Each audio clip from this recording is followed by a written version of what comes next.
there's nothing lurking.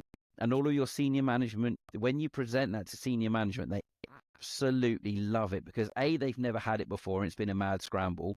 B, they can start planning longer term, 7 years in some cases.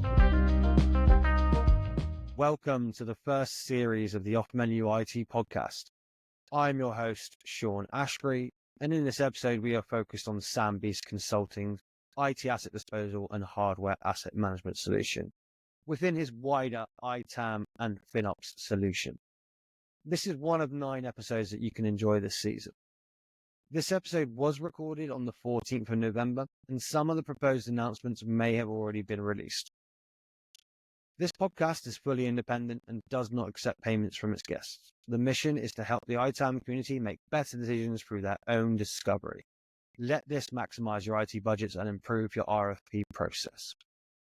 In this episode, we have David Foxen, who is the principal consultant of Sam Beast Consulting.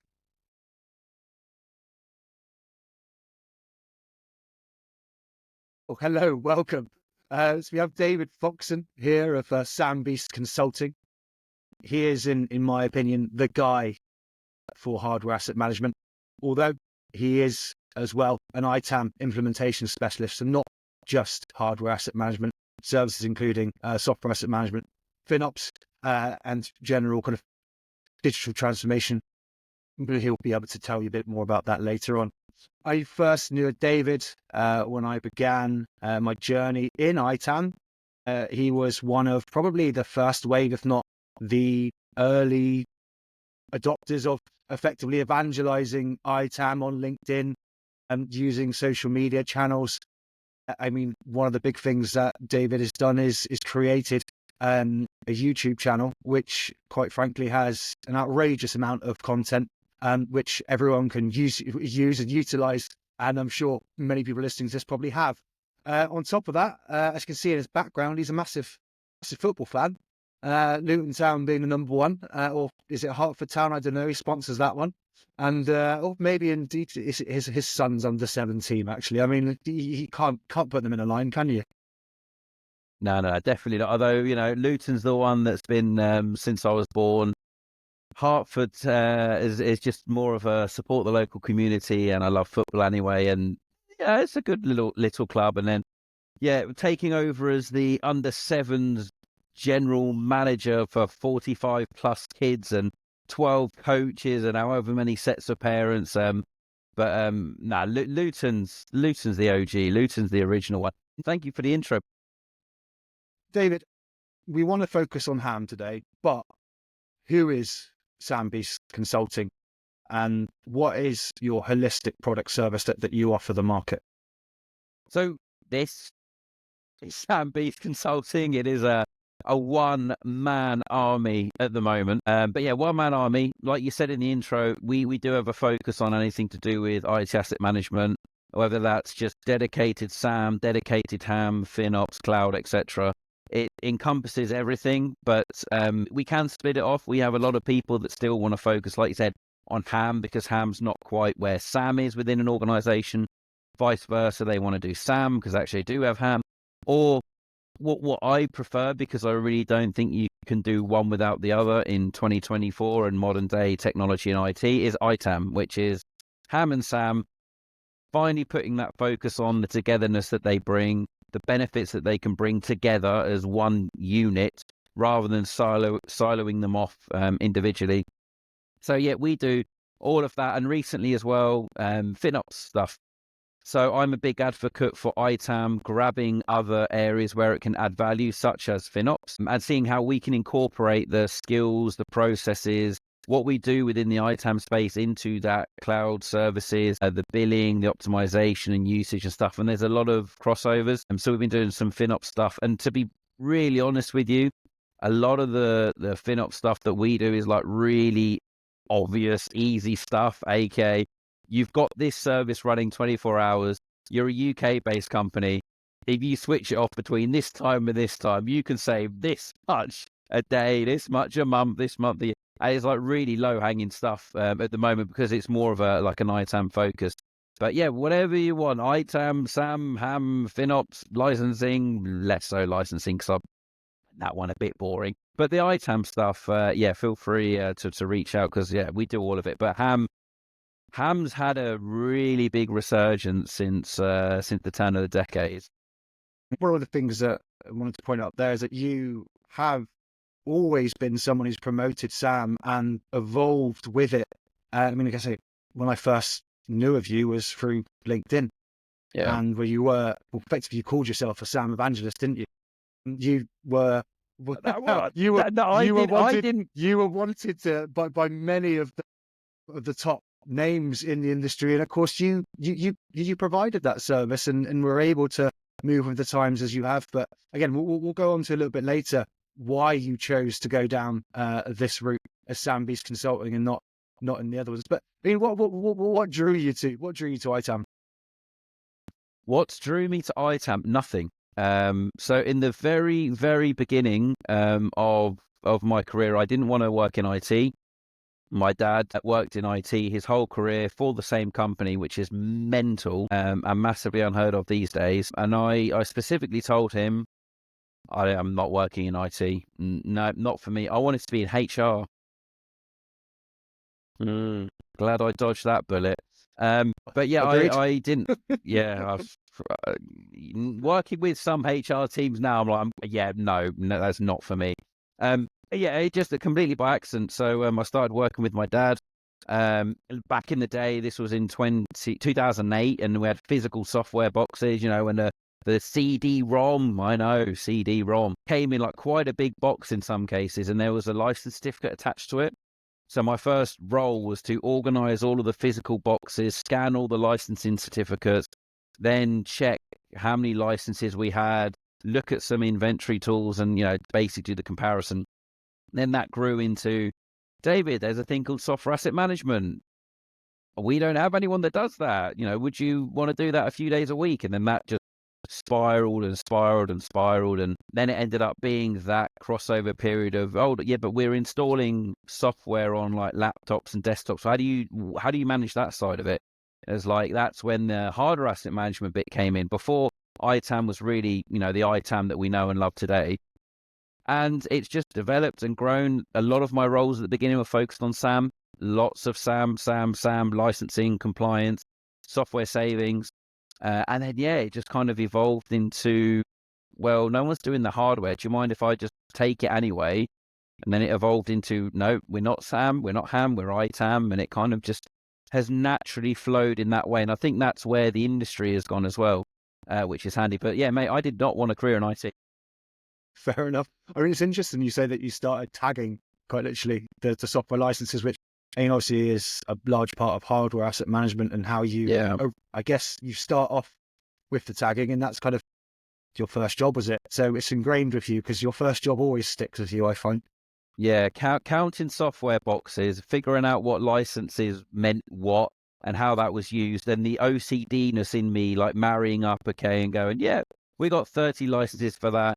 I can find 27 instances of it. That means these 3 license keys aren't in use. We can put those back in a drawer, and they can be used, in a licensing pool. And to be honest, that's kind of what really grabbed me into it, was the almost that organizational side of it, of visually being able to see the difference that you're making. And this was almost just before all of the cool SAM tools were coming out with compliance charts and mappings on how much you could save if you did this and that. It was just lining it all up nicely. I like to know where everything is. I like to know what I've got, what I haven't got, what I'm missing, etc. And even if that's in spreadsheets, and that kind of OCD-ness on the data side of things really kind of was like, okay, this is something I can get into, and I can save money.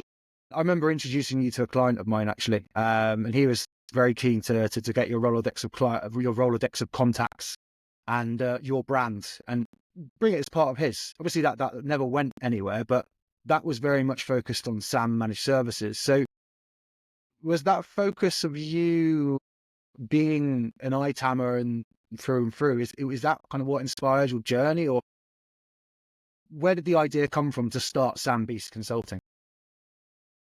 To be very honest with you, going and starting Sam Beast was more of the there was a real struggle within organizations with full-time roles. And it kind of, it seems to be a trend within my career was even when I left, because working for my dad, he instilled a lot of trust in me, right? It was, you are the only person here that does this.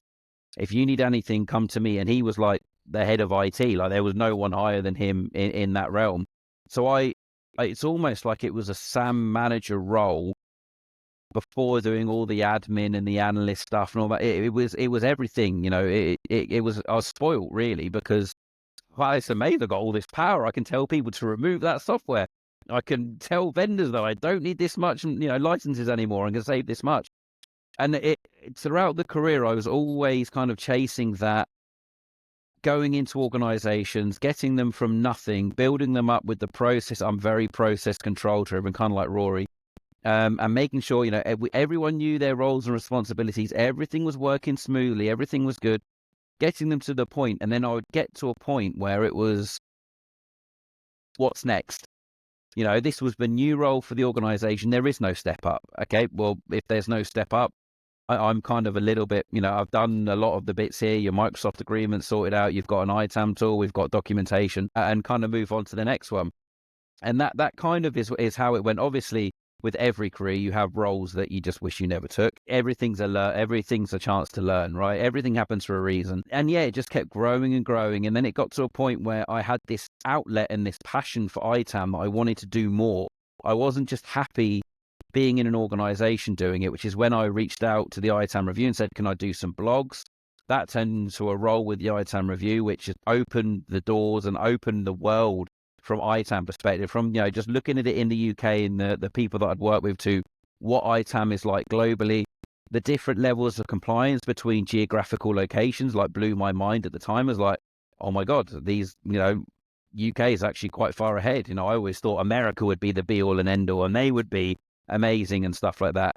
And that really opened the eyes. But then I had that lovely balance of, I was learning so much, but I missed the day-to-day. I missed being boots on the ground, being the one that was actually implementing stuff. And then the cycle happened again. I got extremely fortunate at a point in my career and my life where I needed someone to go, exactly what my dad did, right? No, trust you 100%. You do whatever you need to do. I'll support you. And I had that at Johnson Matthey when I joined there. They hadn't had ITAM before. And I was a one-man army for a bit until I brought in my colleague, Lauren Smith, who developed a passion for ITAM as well. And she does a lot on LinkedIn and all that stuff. Yeah, she's awesome. She does a lot on there. She went through a big learning curve in that year as well and is now smashing it in the ITAM space. But yeah, I needed that place to kind of, settle down for a bit. My son, we just moved into a house, my son was on the way, etc. And yeah, working there under a guy called Mark Teasdale, and he was just such an unbelievable leader. Like, he really was a big leader. He was a big believer in ITAM and SAM, and he got excited about it, which made me get excited about it. And we just had such an amazing team there in the IT realm as a whole. Back when you used to work in an office, imagine that, not having Luton shirts in your background, grim. But yeah, it was such a great environment to work in, and with such supportive people, that it gave me that boost again to go, no, I want to be helping people. Now, the media stuff is great and all of that, but I want to be out here helping end user organizations understand the value of ITAM and get there, not just waffle about, oh, ITAM's amazing, you should be doing this, but actually helping them do it and doing it. And that was just an incredible 2.5 years working there. And then, as with everything with end user organizations, there was a change in senior management. The CIO that I worked for was an absolute legend as well. In his leaving speech, he mentioned he had no idea how great Sam could be, how much he could get interested in software licensing and stuff like that. Perfect. And you did your job. That's for sure. Yeah, that was, oh man, I went bright red when we're all on the call like that, when he was doing his exit interview and everyone just stared at me. I was like, oh God, what a little Sam nerd I was. But yeah, and then it got to a point where, again, it was like, okay, well, we've got to this point again, change in hierarchy, the epic Mark Teasdale had moved to a different role within Johnson Matthey, and it was a case of, let's see what I can do here. So of course my son had just been born. What do? Start your own company and put all your eggs into one basket and run that risk of having no clients. But fortunately, it's worked out epically. Like, I love helping organizations with all different shapes and sizes, different industries, different sectors, different challenges. It's just, I love the thrill of taking them from somewhere. We always do gap analysis to go, this is where you are now. Maturity assessments are cool, but I like data. I like to go, look, this is what your asset management database looks like. This is what your license compliance, your spend, all of that stuff, and getting them to a point where you go at the end of it. And now look where we've come. We started off down here. Now you've got all of these processes. You've got workflows in place. Your end users are aware of ITAM. They're not putting stickers on laptops anymore. You're not just deploying software when people request. Look at how far we've come. And setting up your own organization gives you the freedom to do that for multiple people at the same time. And it's just, I've learned so much since starting SamBeast, just from going into these different sectors, these different industries, different organizational sizes, that everything that I'm learning is then a benefit for the next person that I come along to, if that makes sense. Yeah, perfect sense. I mean, it's interesting that you mentioned there, because consultancies have a very clear, strict structure in terms of how they provide their services. Not all of them, some of them. And you, as an independent, one of the things that they can provide is they can see an opportunity and they can deliver it. They don't have to go request to be able to help. No, they just go. You just go off and do it, don't you? You see the gap and you provide the opportunity. So it's absolutely fantastic. Yeah, and that's kind of the reason why we're doing this podcast, to highlight people like yourself who have that capability. Yeah, I completely, sorry, just to expand on that, completely agree, right? I don't have to deal with any of the internal politics. They've engaged me for a reason. My job is to go and fulfill that, and also bring a bit of that ITAM, try and get that ITAM love in and that ITAM awareness in there. And 9 times out of 10, people either go, mate, you are too much. Just no, you're not for us. This organization's boring and stuffy. You're not for us. And then the other ones are like, mate, we love it. Right, can you do this webinar for this stakeholder? Can you talk to this person? Like, they get the hype, they get the excitement as well from what ITAM can do, because our services and independence can be so personable. Do you know what I mean? We're not just a large organization that sent a consultant in and is just reading from a script. Not that that's what they do, but that kind of very corporate, formal, I need to build services. We go in personable, bespoke service, whatever you need, we're here. Oh, and by the way, I'm going to preach about ITAM and FinOps till the cows come home, until you love it as well. Do you know what I mean? That's the benefit of being able to do what we do. I'm sure that's happened a lot. I mean, you mentioned there a breakthrough success, a breakthrough when you realised you could do it at Johnson Matthey. But what was your breakthrough success when you started SamBeast Consulting? I mean, what was the moment? I appreciate, obviously, you mentioned there you just had your child. It was kind of, you needed to make money, but what was the breakthrough success when you realised, hey, yeah, this is it. I'm here. I'm doing it. So I think JM was JM was almost like a bit of a reset mentally for me, right? That was because I'd done it in my early 20s. I was a global SAM manager.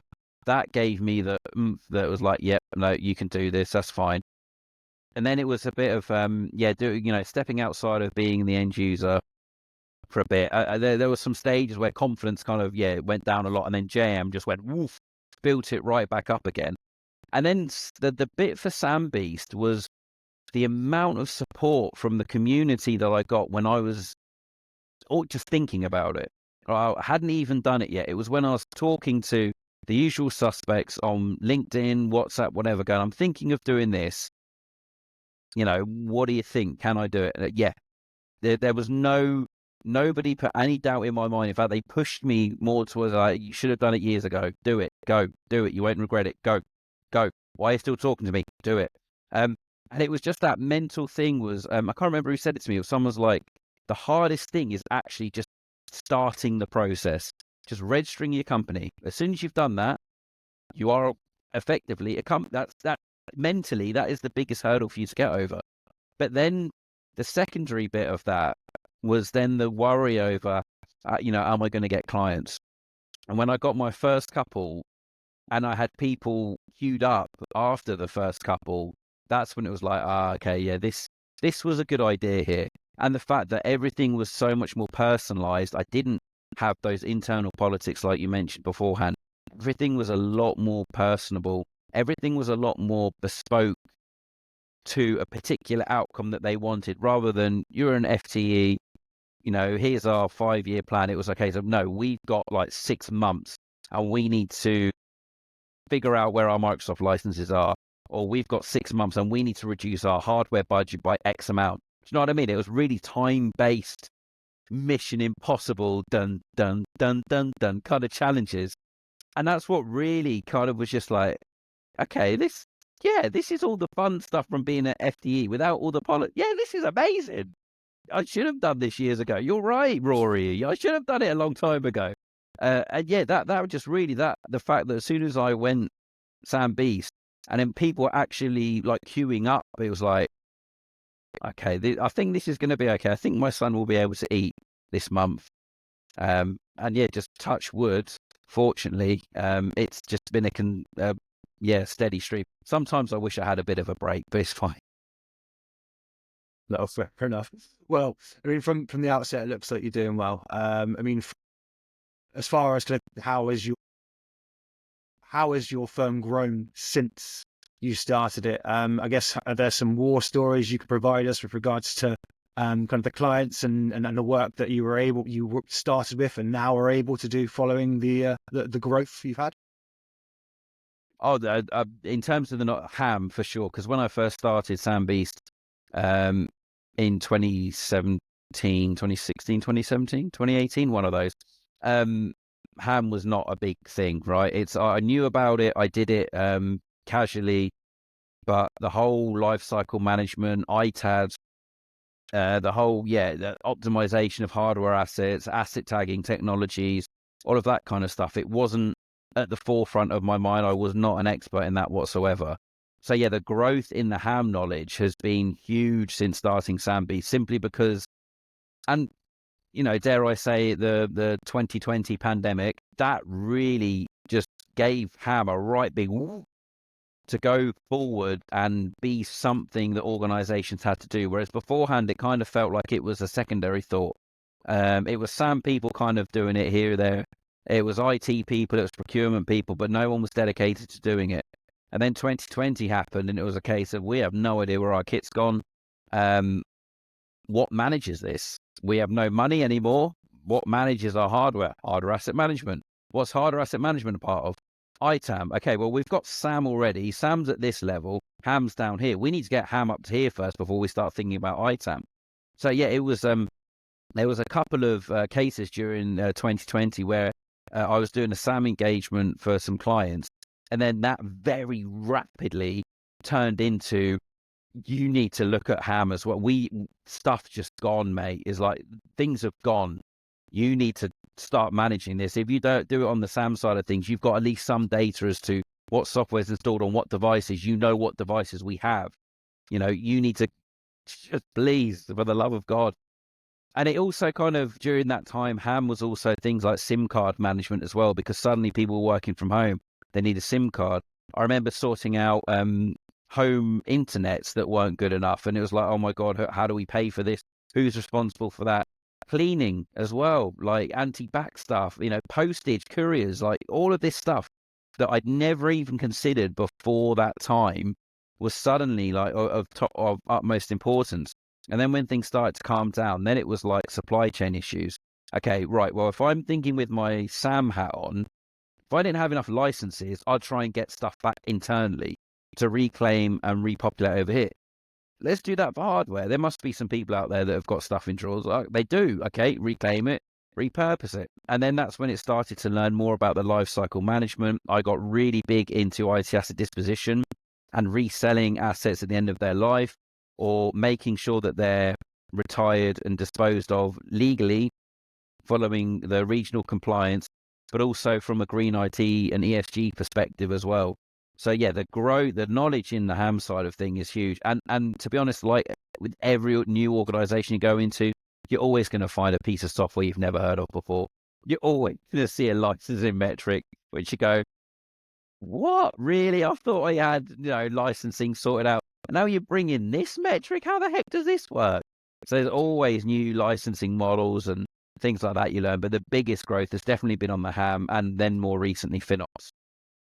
If you're enjoying listening to this episode, please show your support and take this short break to like and subscribe to the series and beyond. One more thing, if you know someone who could benefit from this episode, share the love and share this episode. Thank you. Fantastic. It's great there that you've mentioned COVID and how that shaped you, because so many people bought hardware. I'm sure the IT asset disposition, the end of life. I mean, we're coming up to 4 years now. I mean, how long do the laptops typically last in your organization? There's such a mass purchase of it. That surely must have given you quite a lot of work out of it, eh? No, absolutely. Ham was huge for, I mean, it still is, to be honest with you. A lot of people want to get their ham to the same level as SAM, aka they've had internal audits on software asset management. They've got all the process and stuff in place. They don't for ham. So then they want me to come in. I do the gap analysis, the process implementation. Then we do another gap analysis at the end.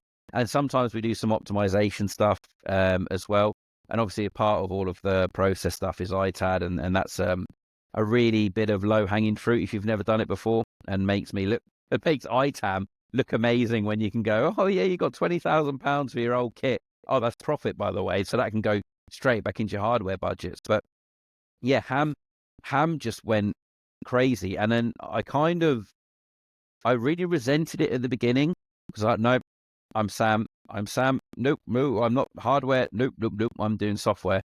But I very quickly which is funny, by the way, just to interject, I mean, because I know you don't see yourself as the ham guy, but you were probably the only person ever spoke about ham. Yes, you spoke about Sam, but you were probably one of the only people who spoke about ham. So it's inevitable, I guess, that it was thrust upon you. But that's when I realized that no one was talking about it. No one was giving ham any love. And then when the monetary values and the compliance and stuff kicked in, I was like, this is where the market's going. I forget about just siloed SAM and ham. It's going to be ITAM in the future. And that's when it came to the point of I really did develop a passion for ham as well. And then that turned into a passion for ITAM. But yeah, ham had no love. No one was talking about it. The benefits are huge. So it was like, okay, well, if no one's talking about it, I will. I just put a few LinkedIn things, do a couple of videos, and, it just kind of grew and grew. And yeah, people then started saying, oh, you're now the ham man. You're not the SAM man anymore. So no, I'm the ITAM man. But for the sake of this, we're going to be the ham man, whatever you want me to be. And yeah, it just kind of grew and grew. And there's been a lot of ham services, like I said, a lot of optimization. And you mentioned there about the 3-year, 4-year life cycle. So now we're actually at the point where organizations that overspent and brought the wrong models, for example, in 2020, and now at that refresh cycle in 2020, 23, 24, and I'm to go through the whole thing again of, okay, well, times have changed yet again. Financial times are harder. Maybe this model isn't right for us anymore. We need to reduce it by a couple of £100, dollars, euros per device. What can we do? Oh, and by the way, we're extending our life cycle as well, so we need an extended warranty for free, essentially. There's a lot of moving parts in the ham space. And I think that's what keeps it quite entertaining and exciting as well, is because then you factor in, okay, well, if you're doing a hardware refresh, we know how many we've got refreshed, but you're going to ITAD them. So you've got to factor in your profits from the ITAD, which will support your hardware budget. And there's so many moving parts to try and get the most value, to spend as little as you can on hardware assets, while at the same time making sure your end users have the equipment that they need to be able to do their jobs. Because if they don't have that at the end of the day, ITAM is the worst thing in the organization. If someone's requesting a MacBook because they use a lot of creative suites and you give them a Chromebook because you've only got £200 to spend, ITAM's the devil. What are you doing? Yeah, exactly. You're not letting me do my job. You are the hardware police. But yeah, it's slowly coming back towards that ITAM side of things. I think A lot of people have got their ham into a relatively good state. I mean, obviously, we're still seeing people that don't. But now it's that focus on ITAM and how can we get the two together? How can we do, the maturity, the gap analysis? How can we automate both the ham and SAM side of things? And yet ITAM just keeps evolving, man. You know this, Sean. Yeah, that's it. ITAM You never have to keep stays up. still. Yeah, Yeah, exactly. You've got to keep In up. fact, it's hard to keep up because it is constantly evolving. So it's and especially, I mean, just to bring it back to, I'd really love to hear some war stories specifically of what you're seeing now in terms of the ham where you started with perhaps a client, moving on to now where there is that ITAD piece, and of course the refresh or the regeneration of the laptops or the hardware, for example. There's been a lot of cases, for example, where they've piled up so much stock that the laptops at the bottom of the pile have completely bowed and had screen cracking, so there was no value in it. It literally just had to be recycled and scrapped. Like literally thousands of devices that have just been sat there. There is money in recycling, though, isn't it? There's certain organizations that will pay you for parts. Appreciate Yeah. it's not like selling a laptop, but No. there's a tiny bit of residual value, but then that's overtaken by their services for coming and picking it up and doing all of the processing side of things. So it kind of just nulls out the cost. But there's been cases of that. There's been horrible cases of devices going walkies and then getting called to your service desk going, I've just purchased a device from CEX, which in the UK is like a second-hand store, and it's got your company image all over it. When I boot it up, it tells me that I'm working for this company. And then you go through your AMDB and go, someone reported this as stolen a few months ago. Okay, how do we manage this one? There's been a lot of cases of that, particularly around the COVID time. The lack of ITAD, the storage building up and breaking the equipment, and budget. To be honest, at the moment, the biggest horror stories with ITAM is just the lack of budget for hardware refreshing. So I think what end users sometimes don't remember, it's not ITAM making that decision, right? ITAM is being pressured in some cases, is being told that there's no money for hardware refreshing or there's only money for break fix. But then you're the middle guy relaying that message from senior management and the budget holders to the end users to go, I'm really sorry. Yep, your device is 5 years old. It runs horrendously, but we literally do not have any money to replace it. We can't even assign a budget to it in the procurement tool to do it because there's just simply no money at the moment. If a new one comes back in the stock, we'll of course replenish it. And those organizations that are bringing me in from a ham perspective that are so cost savings heavy, that's like a really difficult position to be in, is to say, look, I'm really sorry, it's not my decision. We're trying to get as much kit back as we physically can. They've let levers just walk off with kit, by the way. You've lost hundreds of thousands of pounds this year in kit because you don't have a levers process. They've taken their iPad, they've taken their laptop, they've taken their really expensive headset, and you've got no controls around that. That's probably another good war story, is the lack of control for levers that seems to be pretty consistent across a lot of organizations. They're great at not paying people when they've gone. Their HR and finance and legal, they stop all the payments, but then they just let them walk away with the kit. But they let them walk away with the kit. You can take the laptop and the headphone, and that's your final month, then, is it?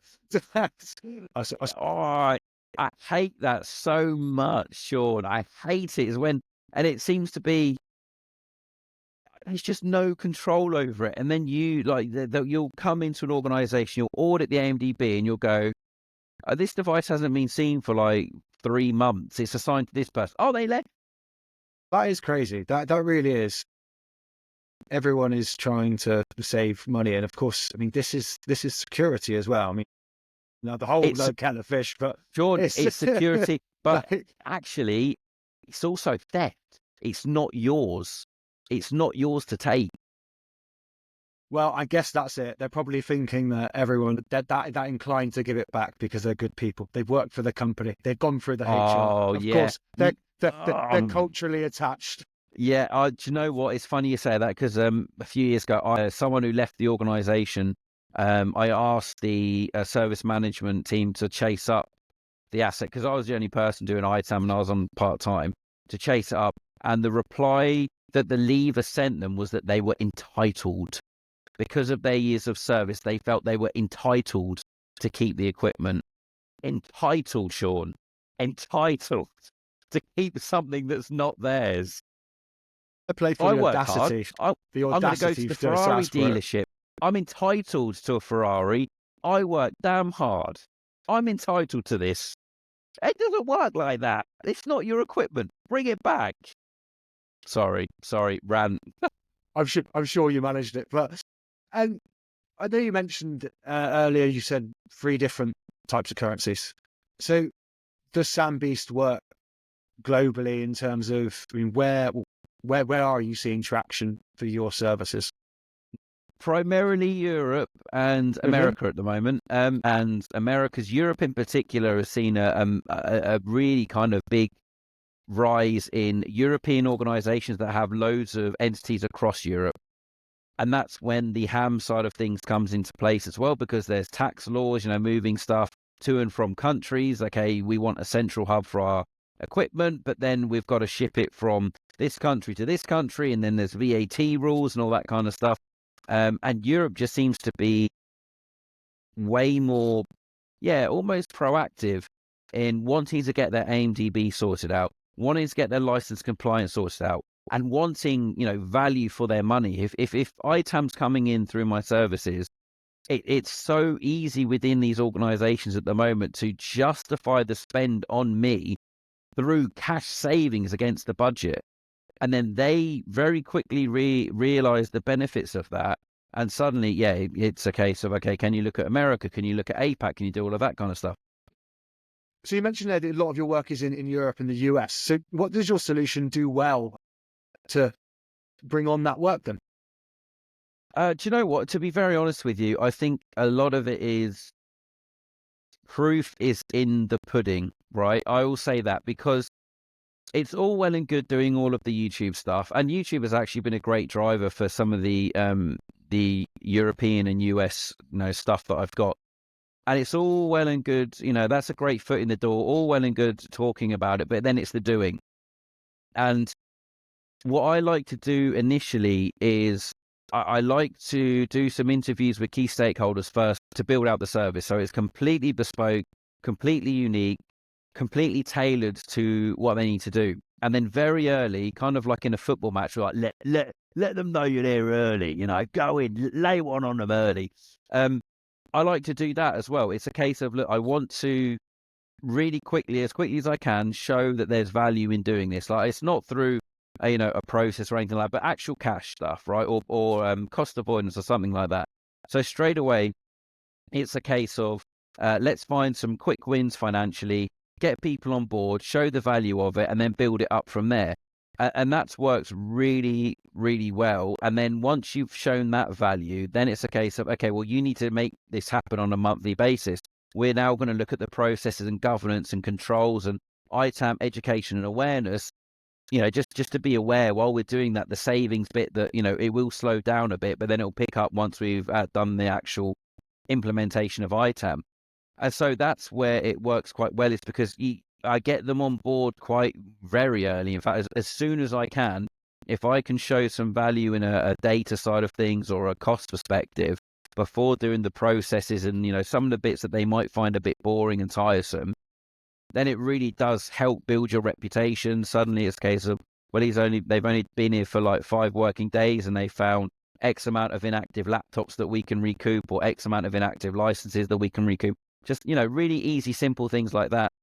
And then build it on. And the Do you have a playbook? Do you have a playbook for that kind of thing? I mean, do you have the low hanging fruit playbook that you, through your experience, you know what you typically would go to? Yeah. You don't have to share it. Don't worry. But just want to make sure the listeners know you got a process. Oh no, absolutely. So definitely. There's always the go-to ones. It's definitely straight away. I'm having a look in their AMDB, whatever they have for it, even if that's in a spreadsheet. I'm looking at their inventory tools. I'm looking at when things were last seen. I'm looking at software when that was last seen. And then more recently, looking at cloud services. and how often they're run, and going straight for those that are 24/7 and looking at the usage patterns and going, that's not online, that's not being used overnight. Just really simple, easy things like that. And then that builds on to doing like inventory coverage analysis for the AMDB, going, right, you've got all these data sources, but your asset management database, which should be your golden record for ITAM, for HAM in particular, is only seeing 70, 60, 50% of that. That needs to be a big fix straight away, because we want to be able to manage our whole life cycle in here, all of our financial information, our warranty, scheduled retirement dates, ITAD certificates, resale values. We need to manage it in here. So we need to get all of the stuff that's in all of these tools to feed into here, and to feed into here on a daily basis and give us the data that we need. So yeah, I always, but it also depends on what the engagement is, right? So some people actually aren't really too bothered about the saving side of things. It's the data. So then, okay, fine. If you're not bothered about the savings, I'm going straight for the data. I found these duplicates in the AMDB. I found these devices that aren't reporting. I found these that are due for end up. Things like really easy stuff where you can just get it in a spreadsheet, work on it for a few days, and then go back and go, boom, here you go. But yeah, I do have my go-tos. And so my next question would have been, how long do these quick wins typically taken in the past? But you kind of alluded there, data, a couple of days sort of thing. Yeah. What's your best turnaround in terms of monetary value per days or hours that you've... Yeah, so there's been some examples where it's literally been, as soon as I've got access to whatever tool it is that it's within a couple of minutes in some cases, just because it's so easy and obvious and right in front of you. Do one quick, but just do one, because you know what you're looking for, right? It's just do one, even if it's in like a snow or flex era or snow era or flex snow or whatever it's called now. Even just a really quick bit of analysis in there can be done within a matter of minutes. You've identified loads of inactive software, inactive hardware. All it takes is about half an hour or so, if that sometimes. Brilliant. I mean, the passion, the knowledge does just shine through with the way that you create the YouTube channel, the way that you are providing knowledge and sharing it. You are on that level of inspiration for others. I'm sure you've got something to share, because everyone has an experience in terms of their environment's different to another, but probably similar in some ways. So if you were to share the hardship you went through and how you got around it, I'm sure someone might be able to benefit from it. And this is exactly what, examples you do, David. You highlight tips, tricks that you've learned along the way. And that's the way that we... Just to interject there, mate, I don't care if only one person looks at it or finds it useful. Selfishly, I need that outlet. I feel like it honestly boils up on me. The Notion list of stuff that I want to do video-wise and content-wise is huge. It really does get to me to a point where it's like, I need to get this out there. If only one person finds it interesting, I'm happy. Like I said, when I first started doing stuff with the ITAM review, my only thing is I want to help those boots on the ground ITAM people that feel, may feel hopeless because they don't have the resources, they don't have the budget for extra people, they're feeling a bit lost. If they can just stumble across my stuff and something makes sense or something helps, I'm good. Even if there's only one person, I don't care. I just want to try and promote ITAM, promote how awesome it is, promote the benefits. And if it helps one person, I'm happy. Well, so keep doing what you're doing. It's definitely, I'm sure it's definitely helping people. Good man. So as far as your opinion then, what is the biggest challenge that the industry, and we focus on the HAM and ITAD stuff, if that's all right, what's the biggest challenge that the industry is facing in terms of your customers? So in terms of my customers, it's the data side of things at the moment. And obviously we mentioned the budget, so we won't go over that one again. Accurate data, isn't that always the case though? Accurate data being a huge challenge. The ITAM industry as a whole, I think there's two things that are challenging there. Number one is not being open-minded, aka closing off, going, no, this isn't ITAM's role. I'm just purely focused on what I know, what IT asset management, software asset management, hardware asset management is. Not taking on board things like FinOps, for example, not taking on board things like the green ops that Sinjega promote a lot, not taking on board things that will actually help elevate you and ITAM within the organization. I mean, we've been saying this for years, is like, don't be closed-minded. ITAM needs to grow. You need to grow with it. Don't keep yourself, locked together. And then the other one, it's going to be good for ITAM as well, but it's also going to be a challenge, is AI, artificial intelligence. I think there's so much potential and positive things that could come from AI, but it's going to be a big challenge to get to those positives and the potential that it can bring. And also, It's so new, isn't it? I mean, people are it just is. going to Yeah, adopt it willingly or unwillingly, and the fallout's now, isn't it? But we don't know yet. But Sean, the challenge, a lot of challenge already that I'm seeing is, and I think I called this out on LinkedIn, but organizations that are literally going on ChatGPT and saying, write me an IT asset management policy, copy and paste, boom, it's in. I've seen that like 3 or 4 times this year. Surely not. No, I've seen it 3 or 4 times this year where I've gone, that wording, that's where have you got this from? It's like, oh, we just we got it from, and then it transpires after lots of questioning, it came from ChatGPT with a few minor tweaks. No, that is not AI for good. That is, well, don't a do reminder that. a reminder to the listeners, if they are thinking of setting up an It will ITAM get program, caught out. Yeah, it will be caught. don't ask ChatGPT. None of these thought leaders are driving that data, so it's going to be false. Yeah, and it you can tell it now. Same with some LinkedIn posts about ITAM. You're like, that's very structured, like ChatGPT. But yeah, I think that's going to be a big challenge for ITAM, not only to reach the positives that it can bring. So things like understanding your environment, and when like daily requests that come in, someone says they need an application to edit photos, to have AI understand that, okay, well, our approved is Photoshop, for example. Look for keywords to understand the justification, and take all of that kind of admin-y day-to-day stuff away from ITAM will be epic. Some of the data sets, automated processes and things like that will be, again, just give ITAM professionals more time to be strategic and focus on the bigger stuff, which would be awesome. But yeah, it's that challenge in getting there. And at the moment we're in that, like you said, it's so new.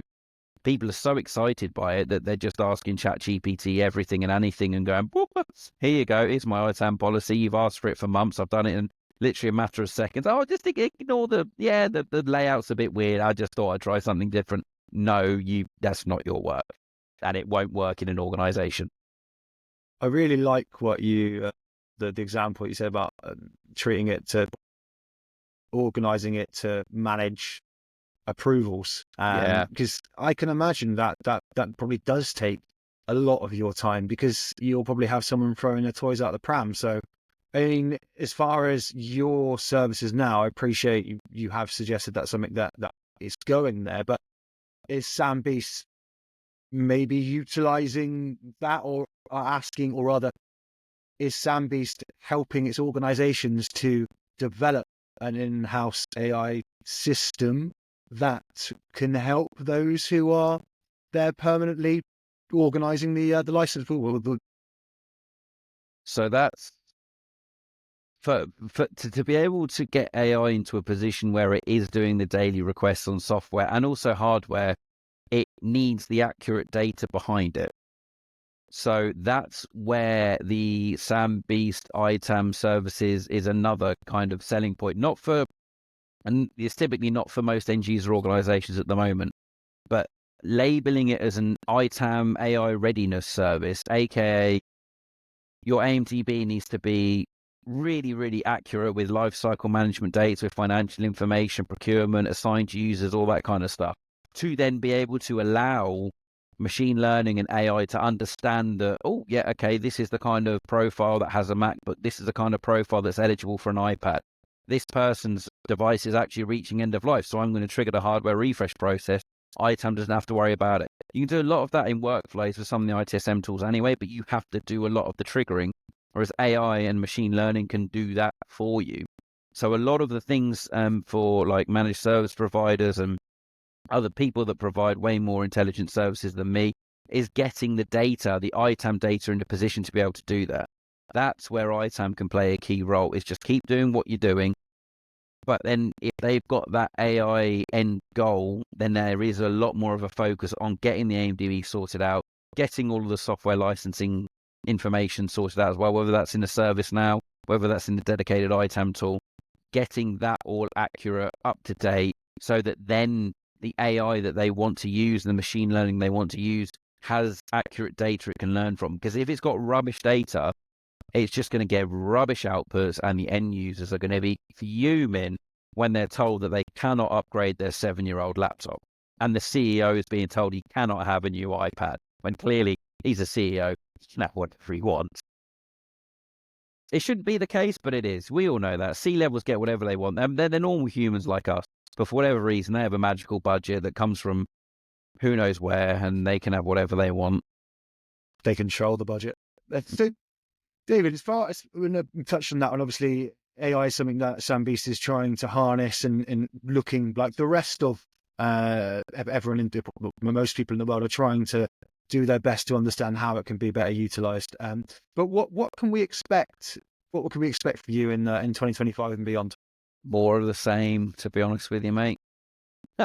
More of the same. It's as easy as that. More of the same. I think there is going to be a bit more focus on that ITAM AI readiness data type services for sure. There's a few bits as well from a training standpoint. I need to get more training content out there, that's for sure. And also it's hopefully coming out. I don't know when this is coming out, but that I'm doing some stuff with licenseware around just being kind of a bit of an advisor as to what the pain points are, boots on the ground kind of thing. So hopefully, I basically just ramble at Alex for about an hour and a half every month. He makes some notes. He might even be playing like a game for all I know, but he humors me and listens to my rambles. Having throughout this conversation, I mean, there's so many gems that listeners would be able to take away. So now the final segment of the off menu takeaway, where David has prepared a takeaway for us. So what is the takeaway, the hack trick that you could provide the listeners? Chinese. Don't fancy a kebab, maybe. No, so yeah, absolutely. So my takeaway would be, if you're from a hardware asset management perspective, within your asset management database, there is typically a field where you can populate something called the scheduled retirement date. Okay, that is your own internal date for when you want to retire that particular asset. This may be different from the warranty. You may have a 1-year warranty, like Apple has a lot of 1-year warranties if you don't have Apple Care, or it may be a 3-year warranty, but actually your life cycle's 4 years. So don't worry about those two dates for now. Focus on the scheduled retirement date. This is an unbelievable piece of data that you can use to build out your hardware budgets and show that ITAM has a really good control of your fleet. Populate the scheduled retirement date. Look at when you purchased it, add on 4 years. Honestly, you can create scripts. It's so easy. You can automate it, or you can do it yourself within the AIMDB.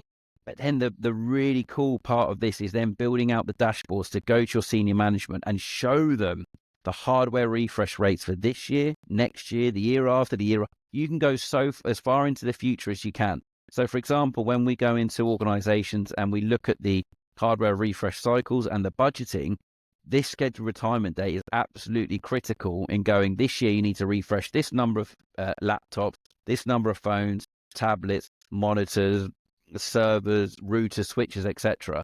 And you can start to build out rough pricing. This is what it cost when we brought it new. However, we're actually seeing unit prices for stuff we're buying now to be this. Therefore, it's going to cost you this much in CapEx this year. And if you have that scheduled retirement date, you can forecast for the next year and the year after, etc. What is also really interesting with this is you can start to see when ITAM got involved. So typically when you go into an organization, they've got a large hangover of hardware that they've not refreshed. So you go in there, go, oh, you've got all these assets that need to be refreshed. Boom, bulk order. We're going to refresh all of these this year. And you can then see that 4 years later, there's a huge increase in the hardware budget because of your work that ITAM did 4 years ago. But you can forecast that with the scheduled retirement dates and with your asset management database. So there's no surprises. There's nothing that you're hiding. There's nothing lurking. And all of your senior management, your VPs, your CFO, your CIO has that in place and knows that ITAM is controlling that. And that data, when you present that to senior management, they absolutely love it because A, they've never had it before and it's been a mad scramble. B, they can start planning longer term, 7 years in some cases, if you've got a 7-year life for servers and some of your infrastructure and network gear. They absolutely love it. And again, you mentioned about low-hanging fruit and how to get ITAM on board. That is such a great way to get ITAM straight into the good books of the senior management and leadership team. And it's not too hard to do if you've got the purchase date. And if you've not got the purchase date, go onto the internet. There's loads of warranty portals that will tell you when you purchased it, when the warranty expires, so you can calculate the scheduled retirement date based off that. I almost feel like clapping. I mean, that was concise. And you know what? I'm sure the listeners will be thinking, so that is how David would consult me and provide me with a way to save money, low-hanging fruit instantly, be able to explain it. Also, already noticed that there was potentially an issue and could already overcome it. So brilliant.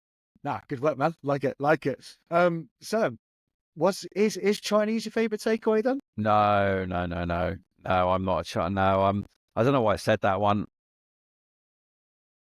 I'm on a good old health kick at the moment. But I like sushi. I'm a big fan of sushi. I like sushi. And I like a burger. I do like a burger. And I used to. I'm partial to a doner kebab, but that's only whenever we have a coaches social where we go and talk about teams and training plans and stuff like that in town. If I can rope a few of the dads into a doner kebab on the way home, then I will. But that hasn't happened for a while yet because everyone's tired and. To be honest, mate, if the next time I see you, we'll definitely go for a doner kebab because I love them. Yeah. For sure. But hey, you're the second person to mention sushi on this series. It seems to be very popular one. Nice. Well, healthier. David. Yeah, fair enough. So, David, thank you so much for joining. Yeah, been a great guest. I'm sure listeners have enjoyed it. And thanks again. No, thank you, mate. Appreciate it, Sean. Well, we reached the end, and I really hope you enjoyed that. And if you want any further information about our guests, then their LinkedIn profile and contact information can be found in the episode notes. I do have one more section, which is a request for your involvement. I created this following multiple members of our community suggesting I should do this. And so this is a community-driven platform that is curated to help you. So if you know of any alternative solutions within our industry or related to the ITAM industry, then I want to hear from you. Help me to interview those that you want to learn about. And finally, if there is any feedback, it's welcomed. I want you to help me to improve this podcast. The better this gets, the better the information you'll receive. So help me to ask the questions that are relevant to you so you get the right answers. Thank you for listening, and don't forget to like and subscribe. And again, please share with your colleagues and industry peers if you feel it's relevant. Thank you.